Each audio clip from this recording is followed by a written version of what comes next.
और हुक्मरान तबका ही नहीं बल्कि हुक्मरान सरबराह है, जो हुकूमत के सरबराह हैं वो हैं उसकी जद में। इसलिए मैं समझता हूँ कि फ़ैसले में ताख़ीर की बात या डिलेड डिसीजन की जो बात हो रही है वो एक हद तक दुरुस्त है, लेकिन अगर क्विक डिसीजंस होना भी शुरू हो जाएंगे तो जो कन्फ्रंट्रेशन हो जाएगी वो भी तो एक चीज़, एक उन्वान है कि जिस पे गौर करना चाहिए, सोचना चाहिए। अगर ये जद में हुक्मरान तबका ना होता तो कन्फ्रंट्रेशन के इतने इम्कानात नहीं होते।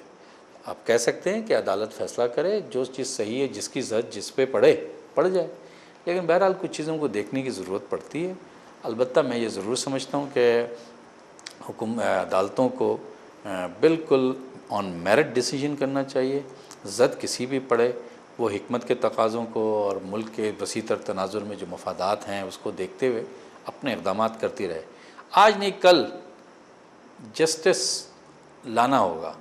ये अदालतें आवाम की बहुत बड़ी क़ुरबानियों और तहरीक और तवील तहरीक के नतीजे में बहाल हुई है। इसलिए अवामी एस्पिरेशन को अगर इन्होंने छोड़ दिया और अवामी क़ुरबानियों को नज़रअंदाज कर दिया और इंसाफ के तकाज़े पूरे नहीं किए तो भी मसाइल खड़े हो जाएंगे और तरह तरह के मसाइल खड़े होंगे। इसलिए मैं समझता हूँ ये अदलिया बहुत ही डिफरेंट अदलिया है और इसको बहरहाल बरमबनी हक़ फ़ैसले करने पड़ेंगे, ज़द चाहे किसी पे पड़े। अलबत्ता मैं अपने तौर से ज़रूर यह समझता हूँ कि चूँकि हुक्मरान तबका बल्कि सरबराहान हुकूमत जो हैं वो इसकी ज़द में हैं और अगर फ़ैसले हो गए तो मसाइल ऐसे खड़े हो जाएंगे। तो इसकी वजह से मैं समझता हूँ कि अदलिया एक थोड़ा बहुत देखभाल के आगे चल रही है, कन्फ्रंट्रेशन को कभी सॉफ्ट कर देती है, लेकिन आज नहीं कल ये चीज़ें होनी पड़ेंगी और मुल्क और कौम को ये लोअर कोर्ट्स की तरफ तवज्जो नहीं की जा रही। आप नहीं समझते कि आज़ाद अदलिया के लिए अशद ज़रूरत है कि लोअर कोर्ट्स में मसाइल हल, जो पुलिस की इस्लाह हल हो, और वो जो सबसे पहले जिस अदालत के साथ आम आदमी का पाला पड़ता है उसकी इस्लाह होनी चाहिए। पुलिस जो है ना एक जालिम भी है और पुलिस एक एतबार से मज़लूम भी है।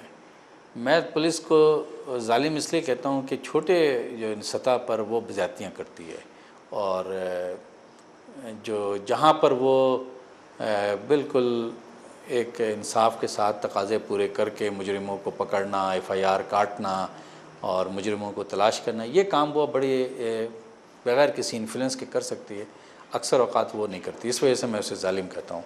और ये रोज़ाना कराची में, इस्लामाबाद में, लाहौर में हम ये बातें सुनते रहते हैं।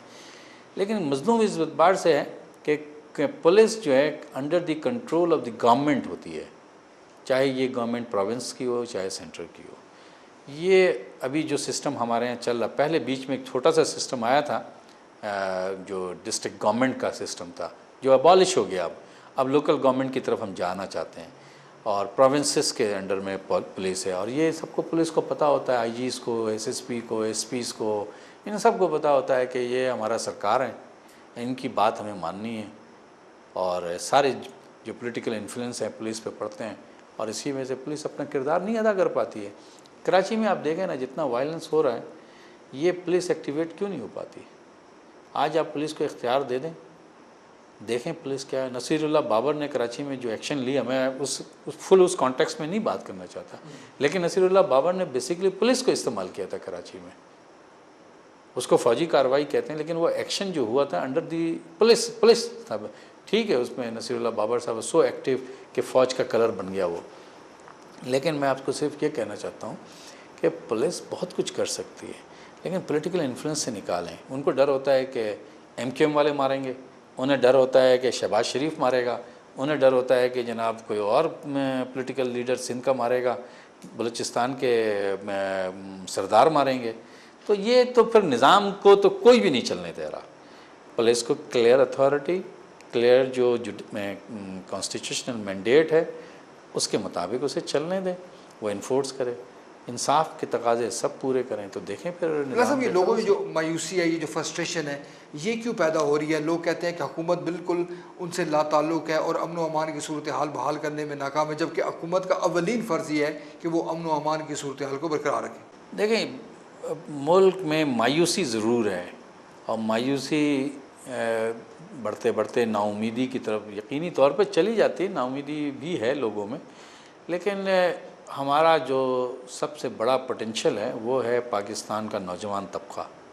पाकिस्तान की 30 साल से कम उम्र लोगों की जो आबादी है वो तकरीबन 50%, 60% के दरमियान, 55 और 60% के दरमियान है। ये नौउम्र नौजवान और बहुत ही मोटिवेटेड और ये तबका हमारा, ये बहुत कुछ कर सकता है। इनके अंदर जज्बा है, हुब्बुल वतनी है, इनके अंदर मुल्क के लिए कुछ करने का बड़ा अज़म मौजूद है। इसलिए अगर हालात थोड़े से हुक्मरान दुरुस्त करें, हुकूमत दुरुस्त करे।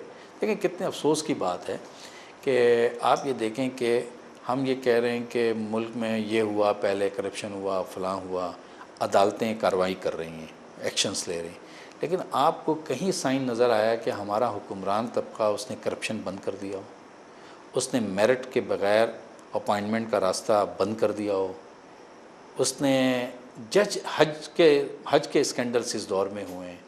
तो आप ये देखें कि अदालतें कार्रवाइयाँ कर रही हैं पुरानी चीज़ों पर भी, और हुक्मरान तबका उससे बिल्कुल जैसे लगता है लापरवाह, बेपरवाह, और बिल्कुल कहता है कि जैसे कुछ भी नहीं हो सकता, उनका कोई कुछ नहीं बिगाड़ सकता। और उन्होंने इस 2-2.5 साल में वो करप्शंस किए हैं, वो बदगुमानियाँ की हैं कि कोई हद नहीं।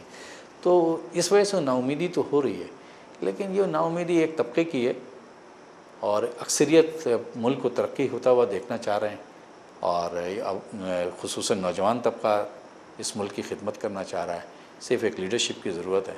अल्लाह ने चाहा तो आप देखेंगे कि इस मुल्क की तकदीर। सब आखिरी सवाल है, मसाइल बहुत ज़्यादा मौजूद हैं, बहरान मौजूद है, होना क्या चाहिए, किस सिमत से आगे बढ़ा जाए कि इन मसाइल को हल कर लिया जाए? देखें, सबसे अहम बात यह है कि हम रूल ऑफ लॉ पर बिल्कुल बिलीव करें, और हम बिल्कुल मेरिट के मुताबिक काम करें, और इस मुल्क के खातिर कुछ करने के लिए इंसाफ और मेहनत के साथ और काम करें, और तरक्की करने के रास्ते खोलें, तरक्की के राहें निकालें। जब तक हम ज़ाती मफादात और ज़ाती अगराज़ में मुब्तला रहेंगे और हुकूमत का मतलब ये समझेंगे कि अपना बैंक बैलेंस बढ़ाना है और मुल्क के गरीब आवाम के साथ जो कुछ भी होता रहे उससे लापरवाह रहेंगे, तो ना इस मुल्क में तालीम होगी, ना इस मुल्क में लोगों को सेहत की सहूलत मिलेगी, ना वैसे इस मुल्क का कोई इंफ्रास्ट्रक्चर बनेगा, और ये मुल्क इसी तरह से लिसानी ग्रोही फसादात का शिकार रहेगा। बाहर से लोग आके प्रॉब्लम क्रिएट करते रहेंगे। इसलिए मैं समझता हूँ कि हमें बिल्कुल आइन के मुताबिक, रूल ऑफ लॉ के मुताबिक, इंसाफ के तकाज़े पूरे करने के लिहाज से मेरिट के मुताबिक इस मुल्क को चलाएँ, और हुक्मरानी का मतलब सिर्फ़ ये हो कि आवाम की खिदमत करना है, तब जा कर के ये मुल्क तरक्की। जमात इस्लामी के सीनियर रहनुमा सैयद बिलाल साहब, आपका बहुत शुक्रिया। हमारे प्रोग्राम का वक्त ख़त्म हो गया है। नाज़रीन, बिलाल साहब का ये कहना है कि इसमें कोई शक नहीं कि इस वक्त जो हमारा हुक्मरान तबका है वो महज अपने मफादात की तकमील चाहता है, वो उसको अपने अकाउंट्स के साथ गर्ज है। वो ये हरगिज़ नहीं चाहता कि जो मौजूदा मसाइल हैं, जो आवाम को मुश्किलात दरपेश हैं, वो हल हो। उनका ये भी कहना है कि जब एक नुक्ते पे पूरी कौम इकट्ठी हो जाएगी, हमारा हुक्मरान तबका इकट्ठा हो जाएगा कि पाकिस्तान के मफाद को अवलियत देनी है, पाकिस्तान के मफाद को अजीज़ रखना है, अपनी जो ज़ाती मफादात हैं उनको पस पुश डालना है, तो हमारे मसाइल उस वक्त हल हो सकते हैं। इसी के साथ अपने मेज़बान ज़हीरुद्दीन बाबर को इस्लामाबाद से इजाज़त दीजिए। अल्लाह हाफ़िज़।